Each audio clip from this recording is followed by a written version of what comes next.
walks into the world and still somehow manages to love her fat body. Fat girl! Well, now I feel like crap. What's up, everybody? Hunter Avallone here, and welcome to another episode of Fat Review. Today I'll be forcing myself to regret eating a cinnamon roll and a can of Pepsi for breakfast as we look over the cursed fat acceptance movement. The only movement that literally has no movement. It's a movement that honestly seems good intentioned at times, but it's really missing the mark. Today we'll be learning a little more about this jelly-filled movement and looking over a recent study that completely changes the way we think about this cringy social justice cause. But first, I have new merch available, and you're in for some fat savings and big deals. Toucan hoodies and limited edition Avallone hoodies, all available with before Christmas shipping. Plus, if you use promo code WINTER at the checkout, you'll get 20% off your entire order. Help support my channel and rock some new merch. Thanks, guys. Chubby, husky, bulky, fluffy, congealed, all different words with the same meaning. Fat. Since the beginning of time, fat people have existed. But it's now the current year, and we're dealing with an overwhelming push to normalize and promote overweight and unhealthy bodies, with the fat acceptance movement leading this very slow-moving army. Now, I have discussed this subject many times before on this channel, but for the homeschoolers watching this video, the fat acceptance movement is defined as a social movement seeking to change anti-fat bias in social attitudes by raising awareness about obstacles faced by fat persons for the general public. See, this doesn't really sound all that bad, but like most social movements, as time goes by, they tend to deviate greatly from the original definition. The fat acceptance movement can be traced back to the late 1960s, when 500 people met in New York to protest against anti-fat bias. When hippies started staging be-ins to protest the Vietnam War, the first fat activists co-opted the idea. They staged their own event in New York City's Central Park, dubbed it a Fat In, and ate ice cream while burning posters of uber-thin model Twiggy. Out of these protests, the National Association to Advance Fat Acceptance was born. But in 1972, some members of NAAFA broke from the association, and after taking cues from the radical left, began the Fat Underground, which espoused, without irony, the belief that social pressure and overwhelming medical opinion were perpetuating a campaign of genocide against fat people. I'm sorry, but the only thing causing a genocide of fat people is Dunkin' Donuts and diabetes. During the 1960s, along with the fat acceptance movement, a hypothesis was born and further promoted by certain aspects of fat acceptance even to this day. That is, health at every size. Now, of course, this sounds pretty ridiculous, and it is. The main tenet of health at every size involves rejection of the scientific consensus regarding the health effects of excessive caloric intake, a sedentary lifestyle, improper nutrition, and greater body weight. Part of me almost wishes this health at every size thing would be correct. Then I could finally have Pizza Hut on my speed dial without feeling guilty. Next, I would just have to figure out how to stop those fat-phobic heart attacks. The harmful and anti-scientific beliefs often peddled by this movement have even seeped in to the mainstream. In 2016, Teen Vogue encouraged overweight readers to search for a doctor who practices health at every size. Teen Vogue? Teen, no! So you have a general idea of how and why the fat acceptance movement began. It had its aspects of crazy, cream-filled kooks, but for the most part, it seems to have begun with good intentions. But unfortunately, sweet intentions do not mean the movement is beneficial. It's now the current year, and fat acceptance has largely deviated from fighting fat bias to being a safe space for self-hating fat people to blame society for all of their issues, or to just play the victim. Some of the latest cringe involving the fat acceptance movement includes the ear rape that is fat slam poetry. For such a fat person anyway, insists on checking it 3 times before he'll believe it, forgets completely about the mass of purple spider venom that brought her here to begin with. Fat girl walks into the doctor's to ask about antidepressants and gets prescribed exercise instead because obviously her depression is because of her fat, and obviously fat bodies never exercise and stay fat. Okay, I'm not exactly sure why you're crying here and trying to paint yourself as this poor, victimized fat person. The only thing victimized thus far are my ears. It's a proven fact that exercise is a natural treatment to fight depression, regardless of your weight. Exercise helps. Just if a doctor is prescribing exercise doesn't mean the doctor is claiming you're depressed because you're fat. I recently went to the doctor and my doctor told me I should exercise more.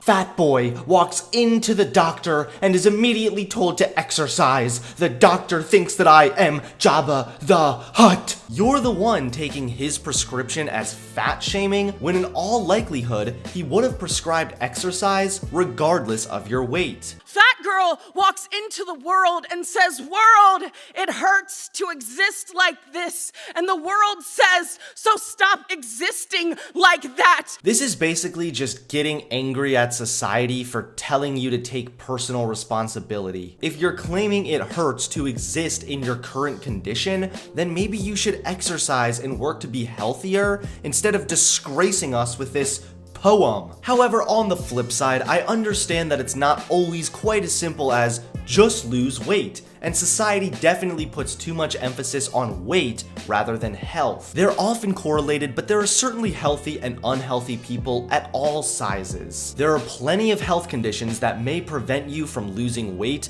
but I'm not aware of many health conditions that prevent you from being healthy. Either way, I just hope Santa brings you a treadmill this Christmas. Fat girl walks into the world and still somehow manages to love her fat body. You should always love yourself, but loving yourself looks like taking care of yourself. You shouldn't love the fact that you're fat in an attempt to love yourself. Your fat does not define you, and being fat isn't a political statement. People who love themselves work to improve themselves. They don't just wallow in self-pity. Fat girl walks into the world and says, "I do not owe you shrinking, I do not owe you thinness." You don't owe anyone thinness, but you do owe healthiness to yourself and to the people who love you. But this right here, my friends, is what the fat acceptance movement has become. A place where people can hide from personal responsibility, promote the idea that being fat is healthy and beautiful, smashing scales, and killing our brain cells with these slam poems. Here's the real shocker. Whenever a social movement rises up, it typically does so to address a legitimate issue.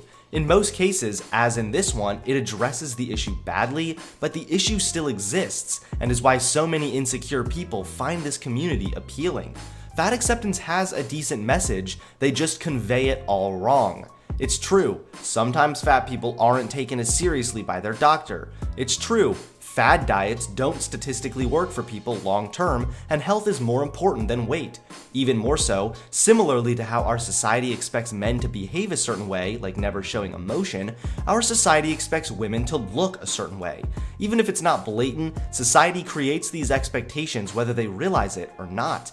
The average American woman wears a size 16, but models in nearly every clothing campaign wear between a 00 and 0, which for most women would be unhealthily thin. When girls are growing up, they see these pictures and believe that as a woman, they need to look like that. Since that's really unattainable in a healthy lifestyle, falling short can result in body image struggles. Studies found up to 84% of American women and 43% of men are unhappy with their bodies, which lends itself to greater risk of eating disorders, depression, and poor self-esteem.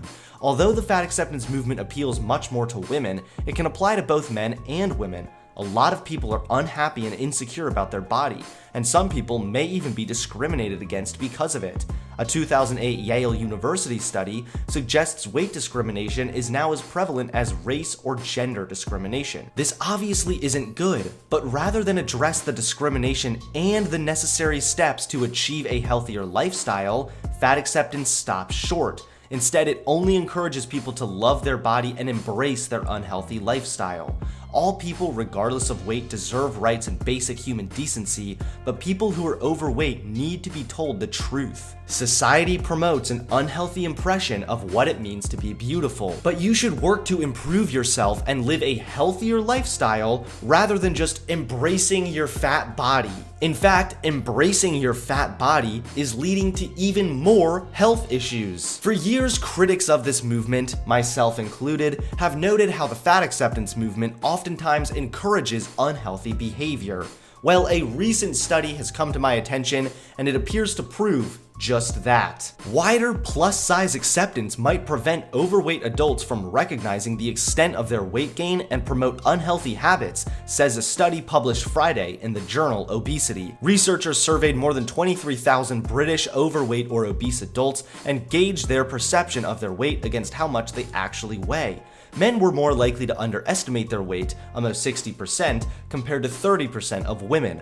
Fighting the plus-size stigma hasn't halted physical health declines. People who misperceived how much they weighed were 85% less likely to attempt to lose weight than those who recognized their weight status. Well, this is exactly what we've all been saying. Thanks, science! Look, when a mainstream movement is constantly pushing the idea that being overweight is healthy and beautiful and awesome, it causes people to misperceive their actual weight, resulting in a much lower likelihood of said person pursuing a healthier lifestyle. This is a bad thing, and this new data proves that the fat acceptance movement isn't really doing anything when it comes to an individual's health. This is exactly why the fat acceptance movement needs to cut the crap with the whole love your body, health at every size, huggy wuggy, and instead start promoting love your body. If you do, you'll pursue a healthier lifestyle and in many cases lose weight as well. This study is definitely a huge slap in the face for the fat acceptance movement, and it proves once again that I am right about everything. Who's surprised? I really think this new study may be the beginning of the end for the fat acceptance movement, and unless it changes how it conveys its ideals, it's only leading more and more insecure and struggling people down a dark, wide, sugar-laden road of obesity and depression.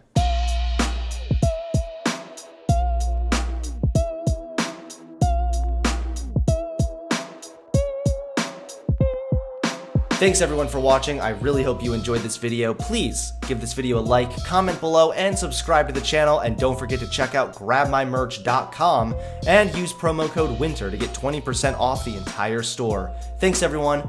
Peace.